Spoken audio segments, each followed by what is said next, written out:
अस्सलाम वालेकुम दोस्तों, मां यहाँ जाहिद अली थहीम ऐं तव्हां ॾिसी रहिया आहियो ZAT ऑफिशियल यूट्यूब चैनल। दोस्तों उम्मीद है तव्हां दोस्त सब ठीक हूंदा ऐं खैरियत सां हूंदा। दोस्तों अॼु जी हिन वीडियो में मां तव्हां दोस्तनि जे लाइ ख़ुशख़बरी खणी आयो आहियां।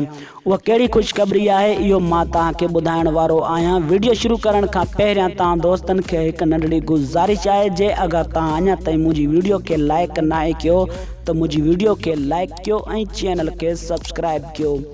जी दोस्तों मां तव्हांखे ॿुधाईंदो वञा त शमन अली मिरालीअ जो जेको न्यू एल्बम अची रहियो आहे, हिन एल्बम जी मुकम्मल रिकॉर्डिंग थी चुकी आहे, ऑडियो ऐं वीडियो भी मुकम्मल थी चुकी आहे। दोस्तों ही एल्बम कहिड़ी कंपनी में अची रहियो आहे इहो मां तव्हांखे ॿुधायां थो। दोस्तों ही एल्बम SM प्रोडक्शन में अची रहियो आहे, यानी शमन Ali Mirali official YouTube channel ते अची रहियो आहे। दोस्तों उम्मीद है तो तव्हांखे ही वीडियो पसंद आयो हूंदो। जे अगर तव्हांखे ही वीडियो पसंद आयो है तो मुझी वीडियो के लाइक कंदा ऐं चैनल के सब्सक्राइब कंदा ऐं कमेंट में पंहिंजी राय जो इज़हार ज़रूर कंदा। मेहरबानी दोस्तों, अल्लाह पाक तव्हांखे खुश रखे, सलामत रखे।